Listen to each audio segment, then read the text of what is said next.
Hello, everyone, and welcome to Molehill Mountain, episode 367. Andrew here, you there. Let's cast some pods.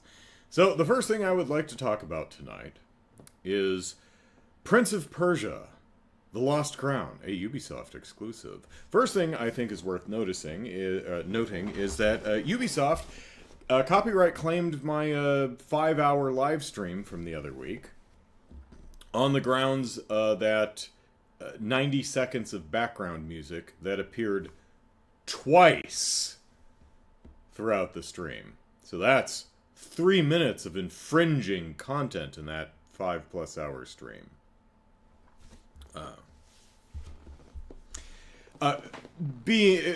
Now, because it's YouTube, Ubisoft did not have to provide, it did not require the claimant to provide any evidence that they owned, that the song was the song they claimed it was, that they owned the copyright to the song, or anything like that. Long story short, I beat the copyright claim again.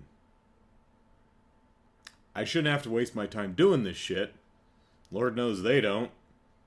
That's all automated. But I'm still batting 1,000 when it comes to copyright claims.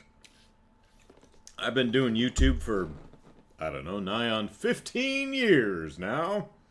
And you'd think that these companies, that at some point I'd be granted the benefit of the doubt, being that every single 100% of the copyright claims that I've disputed, I've won. Every single one. Along those lines, every single time that YouTube has, what do they do? It's not a claim. It's struck one of my videos for going against its advertising guidelines. I've appealed that, and every single time, 100%, they admit that they got it wrong. They send me a nice little email that says, "Hey, we reviewed your video, and we're stupid, and we don't know what our own rules are." Silly us. I just think that maybe if I win 100 copyright claims in a row, copyright disputes in a row, like, you give me the benefit of you give me the next one for free. I don't know. You either die a hero, or you live long enough to become EA or Ubisoft, says Chaos, so anyway, Prince of Persia, Lost Crown, Ubisoft exclusive. I played it on the stream a couple weeks ago, and my impressions were overall pretty positive. I'll have a excerpt of me giggling like a moron at one of the characters saying, "If you need me, come find me," and she walks like 5 feet to the left. So look for that next week. Rousing content on this channel, yes. So, I have continued playing the game, and I'm much further, much further, and still apparently only a little over halfway through. Game is a lot bigger than I thought it would be. And maybe that's because Prince of Persia, like the Ubisoft Prince of Persias, are not terribly long games, at least in general. The first one, Sands of Time, is like 8 hours. It's on the short side as far as, big publisher video games tend to go, but it's exactly as long as it needs to be. This one's just really long. It feels long. I'm enjoying it, sadly, less and less the more I play it. And I did mention this last week. I mentioned that the game is not as Prince of Persia-y as I thought it might be.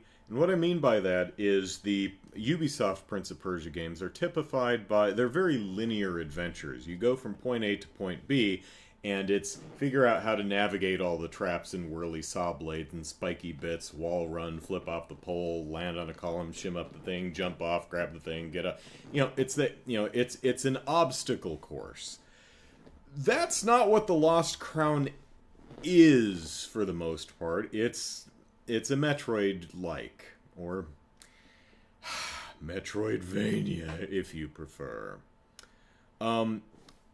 And the more I thought about it, I understood that from a level design perspective, the way Metroidvanias work is you're constantly crisscrossing back and forth across the map to you go one way and you get a new item and you go back through it and you unlock a door and you go in there and get another item, walk across it. If you had to go through the same damn death traps every single time, it would be super annoying. Like, imagine Sands of Time. If you had to cross through the same rooms over and over, they would lose their appeal quite quickly, methinks. However, what Prince of Persia, The Lost Crown, a Ubisoft exclusive, does is it does the trap rooms, but they're kind of one and dones. You go in, you do the trap room, and you're spat out the other side once you get whatever's in the trap room, right? You know, you get to the end of the gauntlet, you open the treasure chest, and it lets you out the one-way door back to the main area. So you don't have to go through that again. Cool. That's one way to get around the corner you've kind of painted yourself into. So it's a fairly pretty game. I like the way it looks. But a lot of the map is just big, open, and empty. There's just not a lot there. There's rarely any enemies fussing around, and there's rarely much interesting to do from a navigation standpoint. You know, jumping and flipping and all that stuff.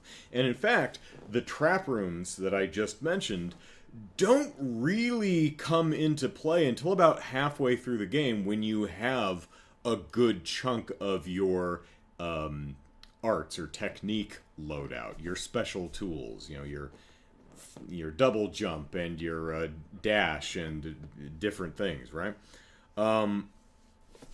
So now that I'm to the point of the game where the trap rooms are actually available to me, I've encountered another fairly major problem that I have with the game, and that's poor level design in a lot of cases. Now, there are some really clever things a lot of the time, but too often, a lot of the difficulty to the various trap, obstacle course, labyrinth rooms is based on not being able to see what's coming. It's like, see that pit? Yeah, I see that pit. Jump in that pit. I don't want to jump in that pit. There's probably spiky bits down there. Oh, there are. Okay, where are they? You'll just have to jump in and find out. Oh, come on, we'll respawn you at the top. There's too many points where you just have to do a blind leap, land on the spikes, and go, oh, there's spikes there. I guess I'm going to have to dash to the left. Right? There's way too many blind jumps in here. The beauty about the prior Prince of Persia games is they were 3D, so it's a little bit different. But you are in a room, and you can look around and go, okay, I gotta climb up the column, and then jump to the thing, and then flip off it, wall run, and then go over there, walk across the... You can kind of see where everything is. There's a spiky bit in the wall that I need to avoid, right? With Prince of Persia, The Lost Crown, a Ubisoft exclusive, it's not always the case, I want to be clear, but too often you just can't see what's coming. A lot of the trap rooms are based on trial and error. You're just gonna die because you don't have time to, or, well, maybe I just suck and I don't have time to react to it. You jump into a pit and you go, oh, plop, oh, spikes, or plop, oh, big punchy column thing that shot out of the wall and smashed me. Okay, now that I know that's there, I need to double jump out of the way and land on it and then do a thing, right? Another similar issue is there are enemies that just attack you from off screen.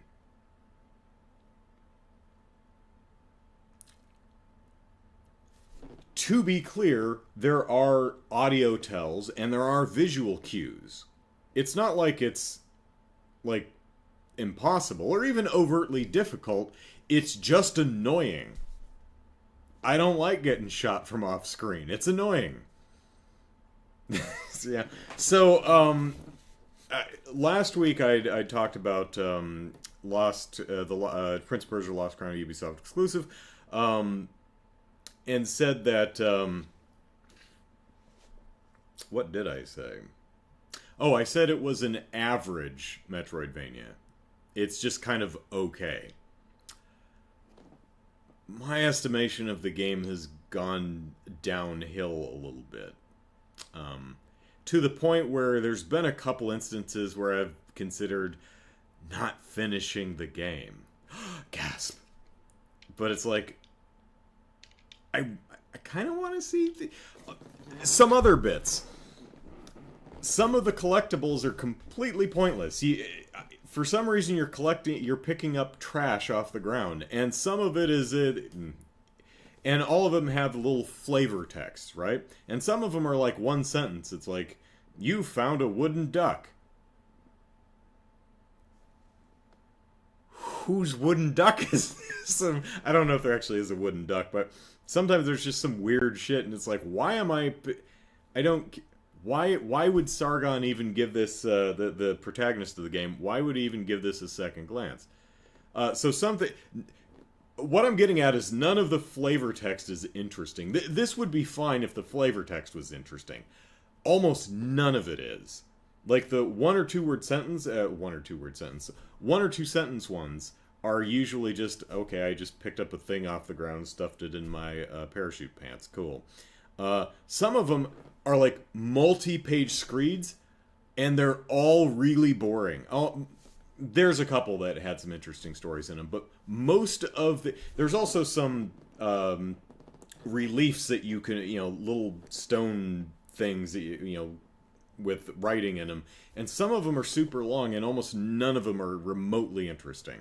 Or even really plot relevant. I mean, kind of in a world-building way, but not in any way that assists you, the player, usually. Couple exceptions. In some of the Tomb Raider games, when you're raiding tombs, Lara is constantly picking crap up off the ground, but the crap she picks up off the ground are like relics and artifacts that, as a character, she'd be interested in. She's like, ooh, it's the knife of the god of knives, and it's with the emerald hilt and the little carvey thing. Oh, so cool. I read about this when I was a little girl. I can't wait to stab someone with it. It makes sense that she'd pick these up. Also, generally, the games have... they're little... The flavor text is usually no more than a paragraph. Again, in Prince of Persia Lost Crown to Ubisoft Exclusive, sometimes it's sentence, sometimes it's like multiple pages. It's weird. They're usually fun little stories. Just something, an interesting thing. It's like, this is the monocle from the last guy who tried to raid this tomb, and he got his feet eaten by snakes. Different snakes, one for each foot. You're like, oh, okay. But Prince of Persia is just, you're just picking up random trash sometimes. It doesn't seem to have anything to do with anything. Although I will say, I really do like the little girl, Fallon, whatever the hell her name is, who's just better at navigating the world than you. And you just find her happily coloring on the ground or something, with chalk or something. It's like, how the hell did you even get here? I had to backflip over spinning saw blades and stuff. And she's like, yeah, it wasn't so hard. And she's like, do you need me to draw you a map, Sargon? I'll draw you a map. Here's where all the stuff is. Have fun. I like her. She's adorable. She's a fun character. So I mean, it's not a complete misfire of a game. It's not even a bad game. It's just kind of an average Metroidvania, and it's got a lot of elements that rub me the wrong way. I don't know if there's a right way to rub me, but that's definitely not one of them. Don't attack me from off screen, and don't base puzzles on stuff I can't. Don't base your puzzle difficulty on the fact that I can't see off the screen. You know, I can't see the hazards that aren't drawn on the screen yet. Also, I found a soft lock. I had to reset the game. So, anyway. Oh, hey, Matthew, we are getting a new Prince of Persia next. Are you typing on a phone? Wait, next month? Is that the Rogue Prince of Persia? Is that already coming out?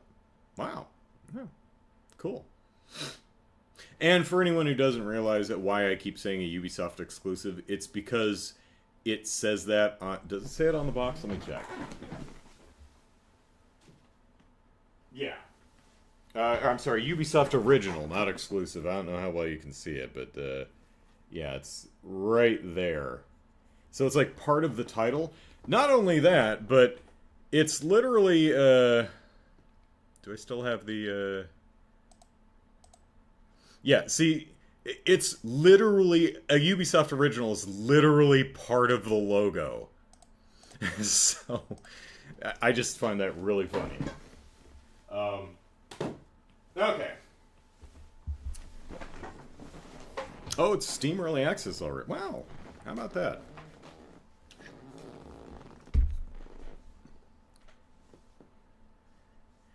Because you like to make stupid points. Did you finish that thought, Jared? I'm not sure. Pop. Oh, I think I may have, kind of, in Prince of Persia, The Lost Crown, a Ubisoft original, you can collect, little amulets that give you certain buffs. And you can buff those amulets to make your buffs buffier. So, I have all of the make you hit harder amulets on, and I spent all my stuff on buffing the buff amulets, and I dumped all my resources into making my sword stronger. So Sargon is like hitting like a truck right now, and I don't know if Ubisoft was expecting me to spread the monetary love around a little bit more. It's like, don't you want like to buff the anti-poison amulet? I'm like, no, the toxic sludge slime that poisons me is only in one small section of the entire map. Why would I even wear that? So.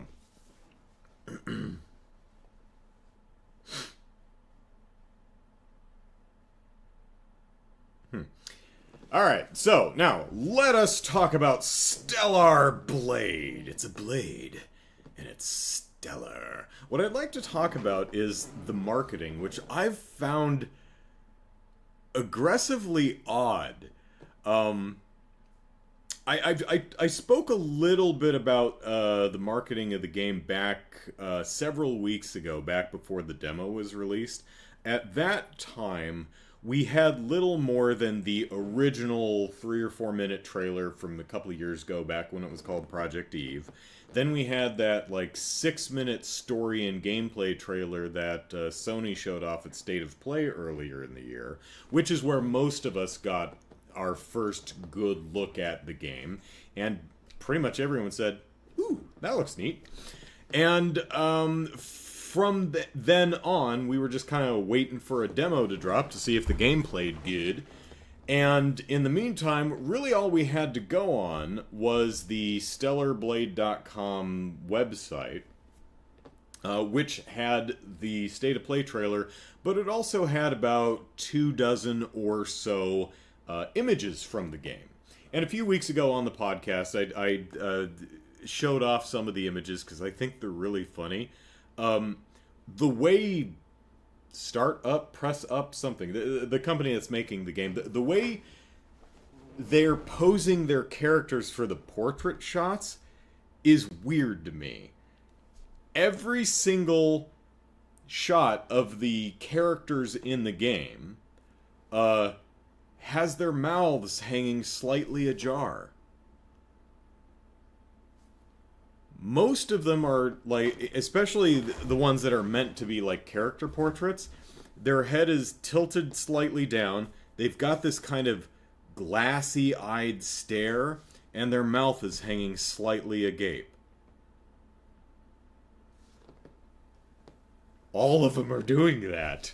Except the one dude who's wearing a mask, but I'm pretty sure his mouth is is a bit slack under the mask. And I talked about that several weeks ago. I'm like, why are they posing him like that? Is it a cultural thing? Is it because in America, you know the sexy lower lip bite? You know that well, I can't do it because sex appeal is not in my repertoire. But I hear tell that non-down on your lower lip, super sexy.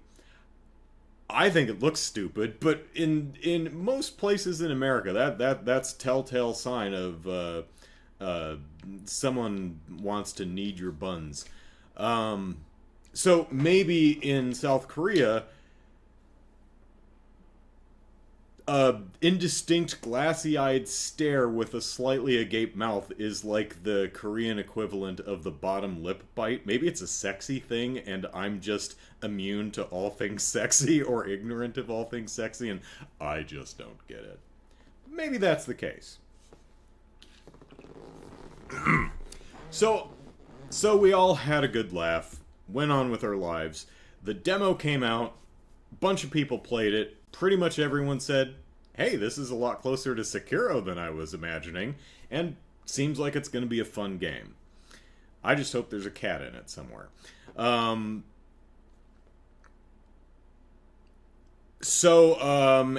the demo came out, Sony, which seems to be dumping a bunch of marketing dollars into this, so, good job, startup, press up, something, look up, whatever the name of the company is, good on you for getting a big marketing campaign. That's pretty cool.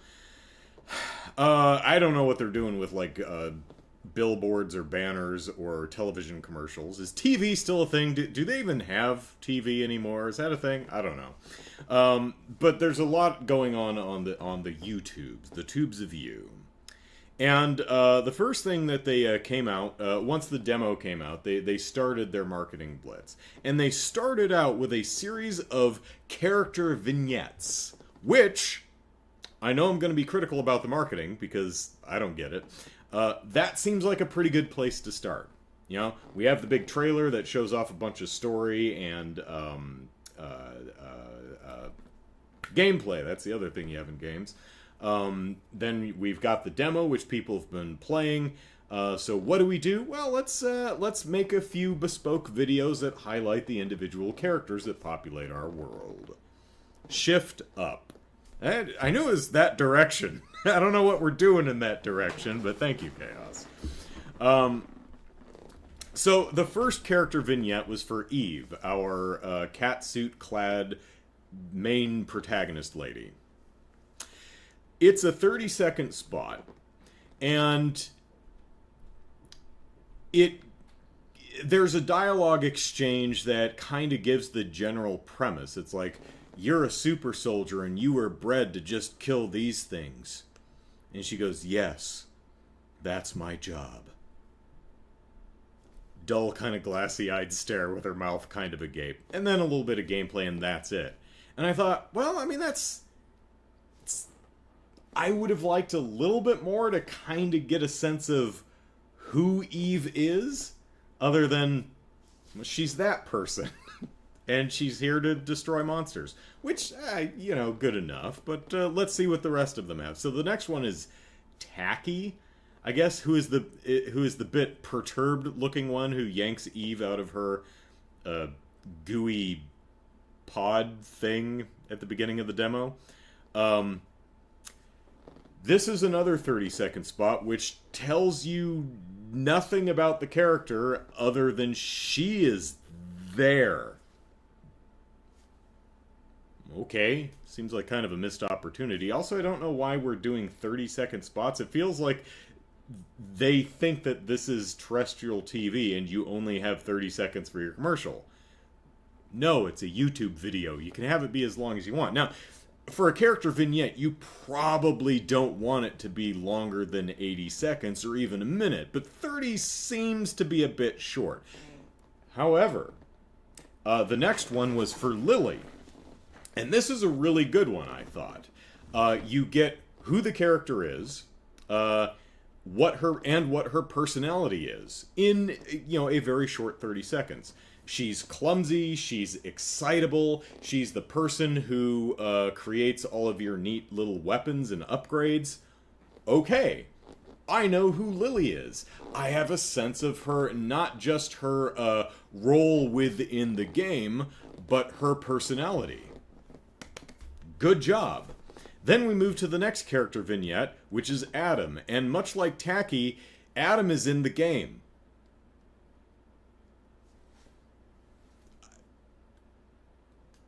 He's certainly there. There's a little bit more to it than that. His dialogue is like, "Hey, Eve. Hey, Adam. If I help you, will you help me?" And that's about all we get. So he's like, "I'm from a colony of people who are like me. And if I help you, will you help us?" Like, I think if we had more than 30 seconds, we might have got something. I mean, it's not nothing, but it's not particularly interesting. It's barely more than. While we're getting a little bit of a sense of what Eve and Adam's deal in the game are, we aren't really getting a sense of who they are or how they feel about the cards they've been dealt. And that might be a lot to jam into 30 seconds, although they managed it with Lily.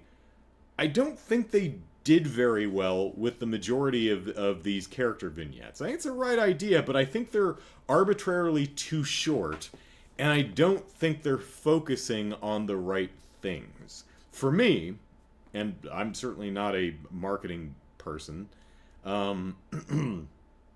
Jared says, got these unrealistic body types. They're exaggerated a bit, but it's a video game character. It's really unrealistic. It's her hair. She's got like below her ass length hair that's just flipping around. She would cut her hair off. It was swinging her blades all around like that. That's unrealistic. Yeah. The characters are. It's very anime. It's very cartoony. So. They have the character design doesn't bother me too much. They're pretty anime. They've got really long hair and big flowy bits hanging off their costumes that would just get in the way. Their proportions are exaggerated a little bit. Their heads are a little bit larger than they would be. Their eyes are generally a little bit larger than they would be. Yeah, the body proportions and the layouts and stuff are a little bit exaggerated, but I don't think in any kind of way that's distracting or incongruous with, like, the world or environment that they find themselves in. At least to me. Your mileage may vary. Talking about people not liking her design, that off of a... I really hate this... That... Oh, that... Us. That... Oh, yeah, Eve, at least, her body type is based off of a, some woman they hired to do some photo references, and one thing I'll get to in a bit is a making of video, or rather a behind the scenes video, and one of the things they did was they apparently modeled a lot of the one of the things that appeals to me about the game is dress up mode. You get to put Eve in all kinds of different outfits, and not just recolors of her cat suit, actual different pants and blouses and dresses and all kinds of different outfits. I love that. And apparently what they did was they scanned a lot of the outfits. Not just scanned the woman who did the the reference for the Eve character herself, but they actually scanned a lot of the outfits, which is probably why they look so nifty. So, cool. But we'll get there in a minute. But yeah, for anyone who was wondering, the Eve character model is based on a actual model. They referenced an actual person to build her. So, she's a little bit elongated. If you look at where her iliac bone is in the bottom of her rib cage, it's like a solid 8 inches. They've elongated her a little bit, but, it's a cartoon. It's fine. You can exaggerate stuff. Hey, don't know if you know this, but the model they based Eve on, her hair ain't that long either. So the character vignettes, cool idea. Execution was not great. And then things took a turn for the weird. A literal turn. They released a 70-second 70-second video of an untextured character model of one of the enemies doing a turntable. So they just took one of the in-game enemy character models, stripped it of texture, put it in an underlit scene with a bunch of smoke, and just spun it around for 70 seconds with no context. Now, I've seen footage of the demo, so I recognize the character. It's an enemy from the game, but that feels like something you would do during a Kickstarter, not 3 weeks out from the game after there's already a playable demo and people have seen this character in action. That, to me, is just a really, conceptually, just a weird bit of marketing at this point. Like, if you have no idea what this game is, you're going to look at that and go, what am I even looking at? What is that? I don't know. But I was starting to think, is while the marketing isn't really working for me, for the most part, let me hold that thought and get to the rest of this. Cafe Fox, hello, says, played the demo for this. Combat's pretty tough. It's all about blocking, countering. Yeah, I read a lot of, when the demo came out, a lot of the enthusiast press were talking about that, saying that, yeah, it's got a lot of Sekiro's kind of parry and counter system in it. And I think most of us looked at it and were thinking, oh, so Nier Automata Bayonetta? No, it seems to be closer to Nier Automata Sekiro. So, neat. I still think it looks neat. So after this weird turntable untextured enemy character model thing, I mean, it's neat. The character, the enemy, it's a gooey monster with lots of teeth. It's a cool design, but I don't know what they're doing with the marketing here. So the next thing that came out was a 7-minute behind the scenes video, and this is where I learned where they scanned a lot of the clothing options. Pardon me. Goodness. This I like. I love behind the scenes stuff. It's very EP, electronic press kit. It's very promotional, right? It's this game is awesome. We're patting ourselves on the back, but it's a piece of marketing. I expect that. That's okay. What caught me as weird about this one is it starts off with I guess the executive producer or the game director or someone talking about his inspiration for the game. And he's like, I was like in a car and I was thinking about AI and I was thinking about how AI is just going to make us obsolete and we're all going to lose our jobs, and that's where the idea for Project Eve or Stellar Blade came from. I'm like, what?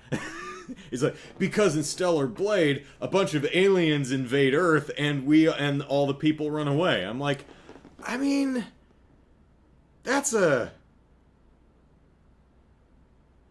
kind of. It's such a weird leap. It's like, man, we might lose our jobs to the progression of technology.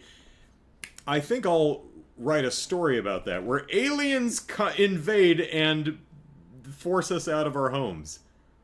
That's not really the same thing, though. At least the way it's presented, I'm like, that doesn't really sound like the same thing, but okay, dude. So, the next thing that came out was the official music video.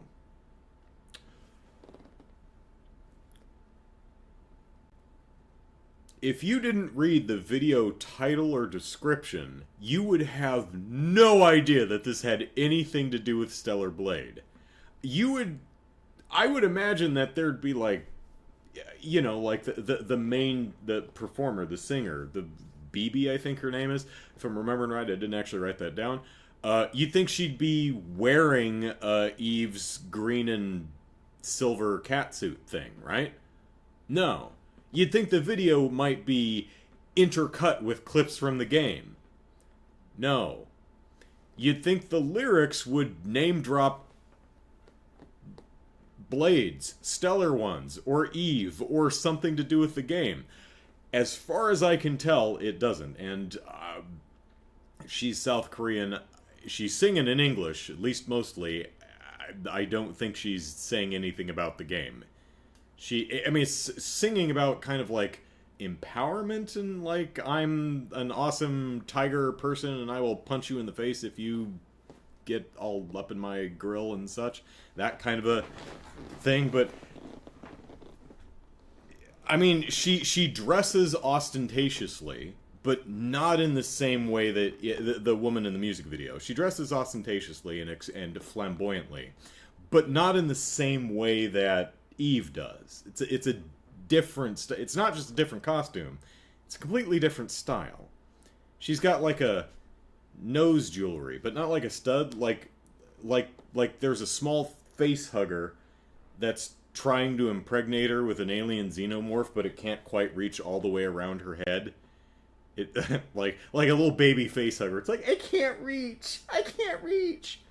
It's an interesting look. And there's a bunch of other people who are just kind of crawling around and doing this around her. I'm like, I don't know what the hell this has to do with the game at all.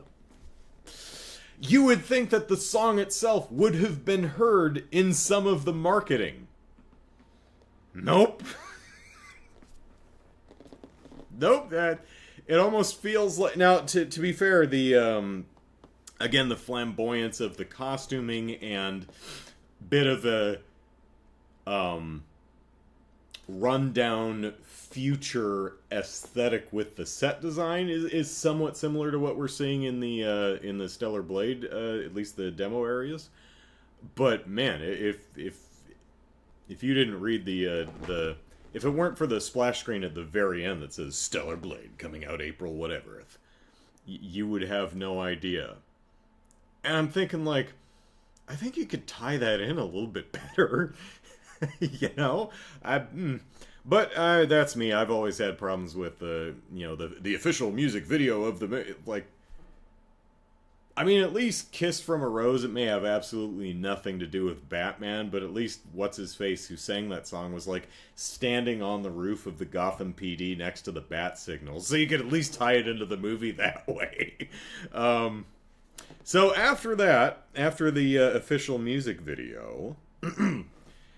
They came out with a 5-minute dance tutorial where a woman spends 5 minutes teaching you like 30-40 seconds of a dance step, of a little dance routine, which I was very confused about for about 3 minutes until I recognized her name-dropping part of the lyrics from the music video. I'm like, this is a dance meant to go during part of the music video. Oh, okay. I get how this is tying together. And you might think, this is the dance they do in the music video, right? No!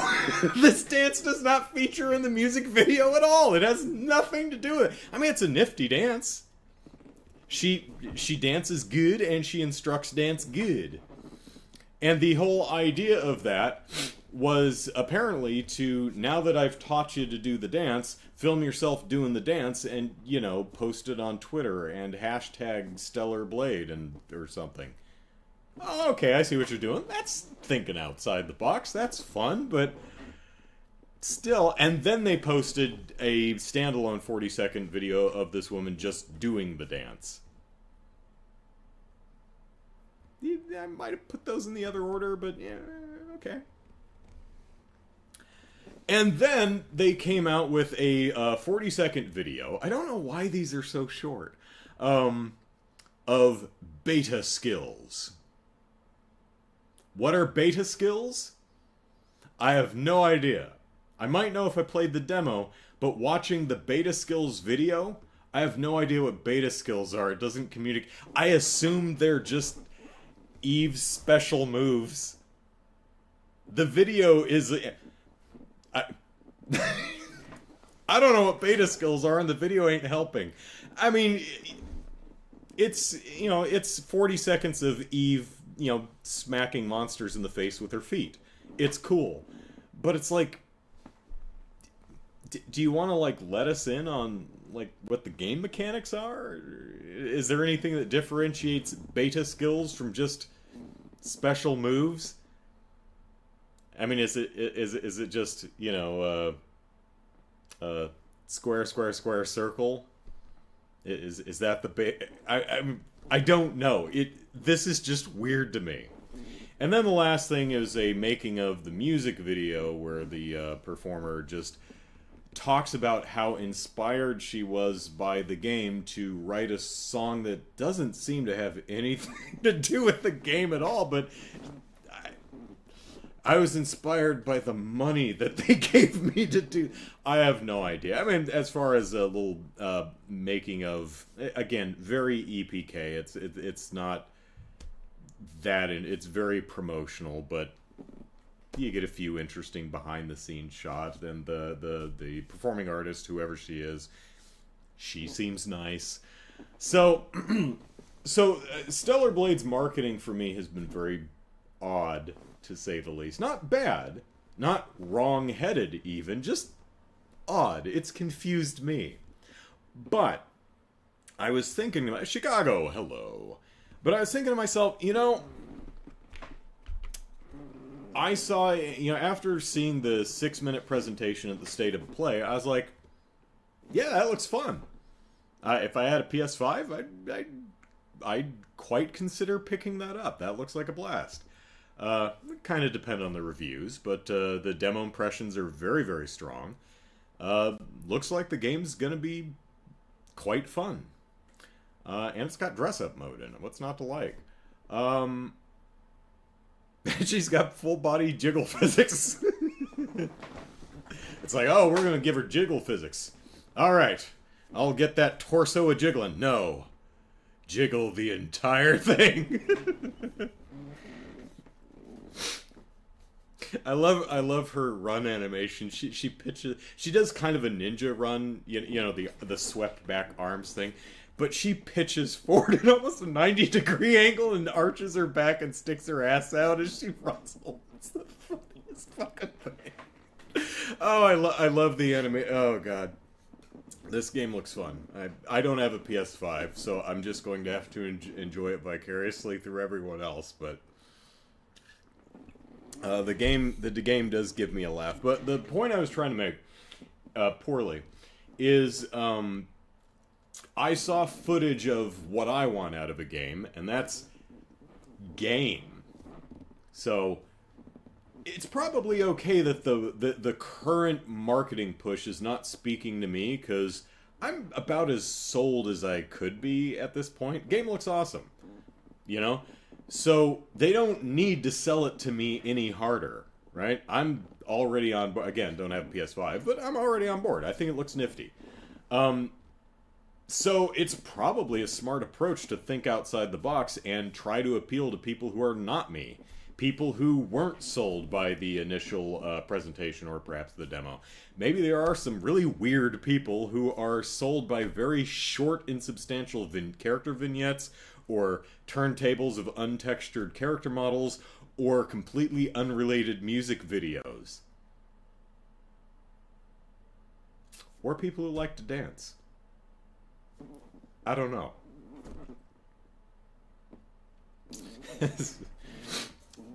Cafe says, yeah, I noticed the butt jiggle when she runs is pretty spot on.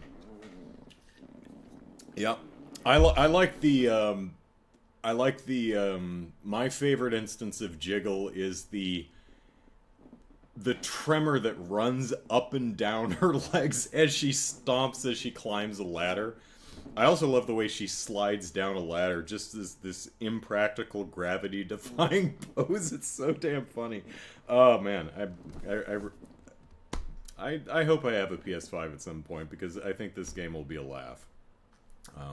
Super Metal Dave mentioned, said, Stellar Blade would be probably a great game for the After Dark segment of the Extra Life charity event. And he's right. Very likely, but I don't have a PS5, and I probably am not going to have one by the fall. It's possible I may get a PS5 next year, though, because from what I understand, the new Monster Hunter Wilds, I think it's called, is PS5 exclusive, and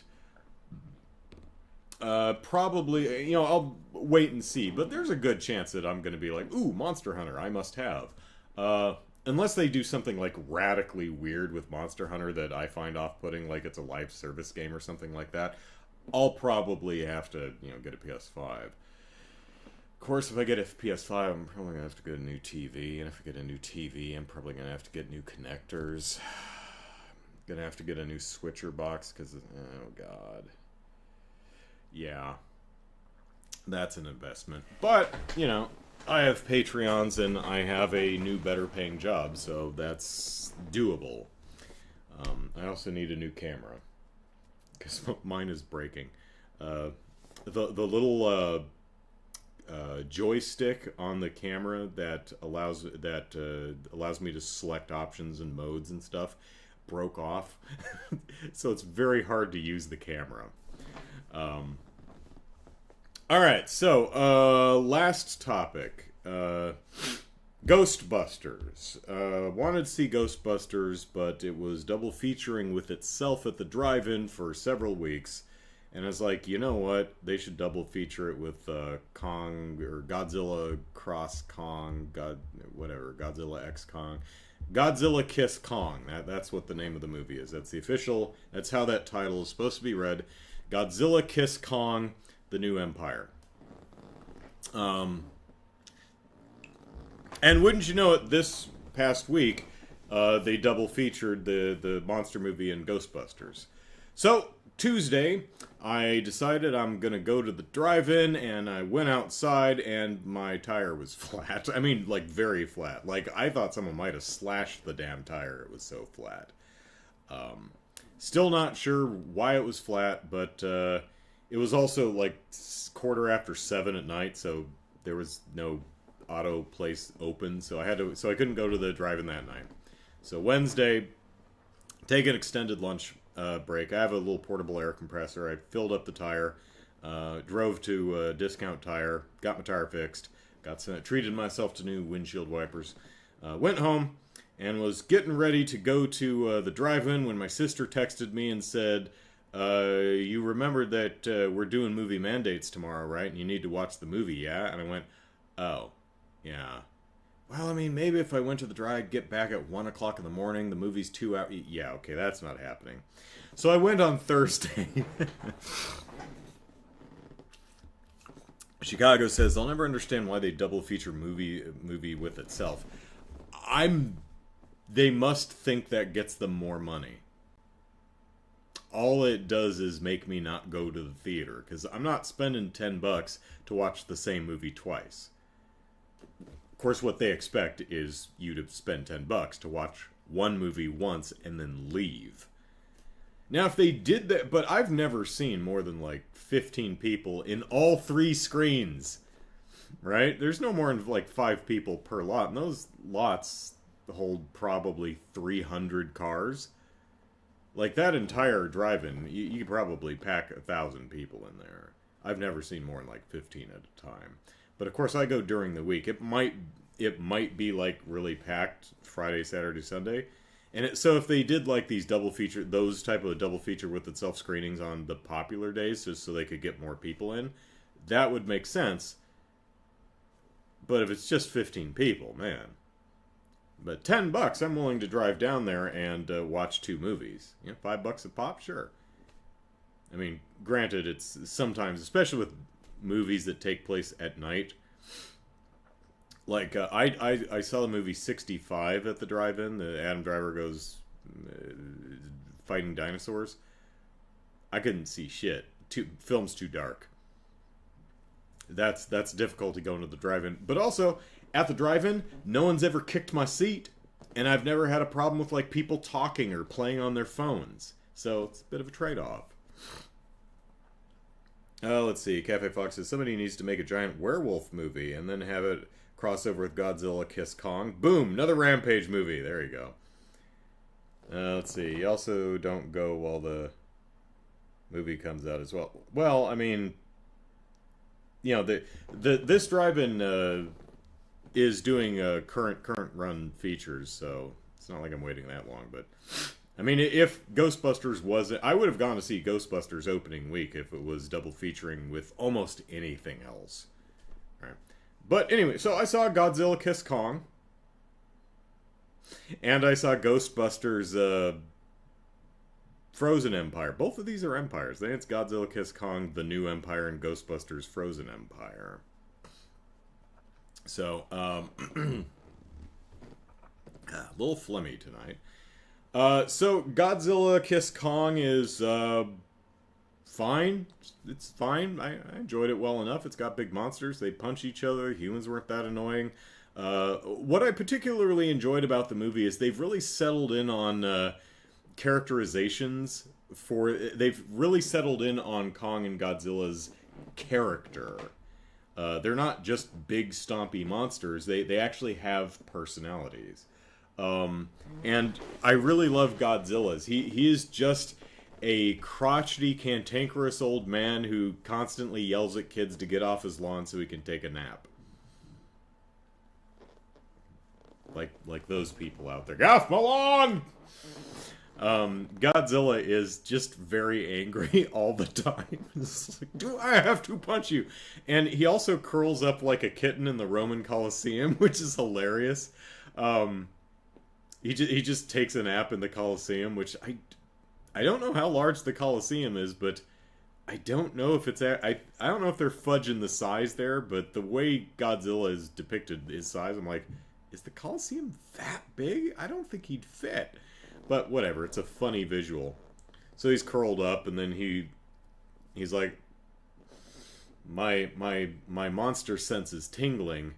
Oh man, all those stupid monsters in the Hollow Earth, they're gonna come up here and cause shit. Gets up and he walks away. End of the movie, there's like some construction vehicles coming at the Colosseum to fix the stuff that Godzilla broke. And Godzilla just steps over them and curls right back up at the Colosseum.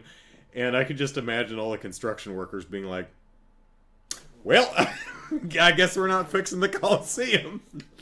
This is Godzilla's cat bed now. There's just nothing we can do. So Godzilla Kiss Kong was fun. If they make another one, I'll watch it. But, yeah, it's just funny. Godzilla is just such an angry... punch things! Kong is like, dude, chill out, listen to reason. No punchies, I will suplex you. And literally does. Literally suplexes Kong. Godzilla suplexes Kong. It's hilarious. And then, of course, Mothra shows up and he's like, oh, hey, we're cool. So Ghostbusters.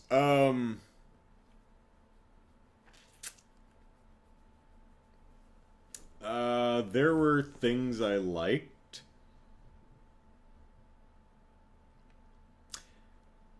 It didn't put me off as hard as Afterlife did.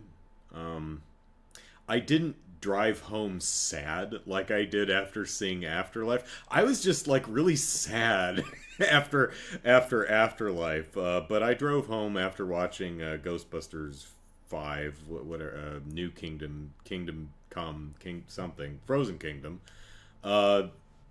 kind of meh. You know, I was like, it's all right, it's fine. It didn't anger me. It's fine. It's the biggest problem with the film, I think, is it's very disjointed. It's trying to do a lot, not more than any movie could ever possibly do, I don't think. But it's quite the juggling act, and the movie doesn't quite keep all its balls in the air. The writing could have been stronger. The dialogue could have been stronger. It's really saved by just a ton of very talented and charismatic performers. Aesthetically, it's very cool. I really like the design of a lot of the ghosts. Save one, which I think they could have done something a little different with, but this is not in any of the marketing, so I'm not going to talk about it. But you know, I like the aesthetics of the new suits and the new like the red Ghostbusters jacket. I think looks really slick. The new designs for the proton packs are very cool. The new containment system is really neat. A lot of the new equipment that they're showing off is nifty. Like aesthetically, it's like, oh, these look cool. And there's ghosts and people shoot lasers at them, right? It's cool. It's just not very good as a movie. Like, there's a lot of individual things going on, and there's a thread running through them, but it doesn't manage to tie it together in a narratively or even emotionally satisfying way. I don't think. So, yeah, I would... Afterlife, for me, is absolute bottom of the live-action Ghostbusters barrel. But I would still put this below both Ghostbusters 2 and the 2016 film. So, yeah, so it's like... Kingdom... Frozen Kingdom... I'm sorry, Afterlife, Frozen Kingdom, Ghostbusters 2, and the 2016 one, and then Ghostbusters way up there. That's how I rank them. And then I guess a good chunk of the real Ghostbusters cartoon, taken cumulatively, the real Ghostbusters cartoon, I would put between the original film and its two direct sequels. Well, 2016 is not a direct sequel, it's just the sequel that came after the first sequel. Or I guess it's a remake. Or a reimagining, or whatever the fuck. Heck, it was. It was, like Ghostbusters 2, okay. Had a lot of stuff I really, really liked, and a bunch of stuff I didn't think worked. Never saw enough of Extreme Ghostbusters to really rank it as a show. Quite liked a lot of what I saw with Extreme Ghostbusters, though. Haven't read enough of the various comic runs to really judge those, either. But liked a lot of what I read, particularly in the IDW runs. So, Lyrically C! Hello, good evening, everyone. Andrew, how would you rate all the Ghostbusters? Oh, holy shit, I just ranked the movies. I didn't even see that. So, yeah, Afterlife at the bottom, then Frozen Empire, then I'd tie the first sequel and 2016, and then Ghostbusters it's my favorite movie, so. Jared asks, did I watch Godzilla -1? No, because it was not playing in the theater and near me. Well, the drive-in. It wasn't at the drive-in. Otherwise, I would have gone to see it because it looks awesome. And it's not at least not last I checked. Let me see. Is it streaming anywhere? Yep. Oh, son of a biscuit. Godzilla -1. Nope, still not streaming anywhere. That's a bummer, because I'd really like to see that. I did finally see Shin Godzilla. Actually watched that as a movie mandate movie, so I think June or July is our Kai Jubilee month on movie mandates, and Shin Godzilla was one of the films we watched, so a couple months you'll get my review for that. -1's coming to streaming soon? Sweet, because I want to see it. Which is funny, because Godzilla is my favorite kaiju monster, but most of his movies suck, in my humble opinion. Like, I think the original is really good. Raids Again? The direct sequel is okay, I think. I'm trying to remember it. Don't they just do the same damn thing and hit him with the oxygen destroyer again? I don't remember.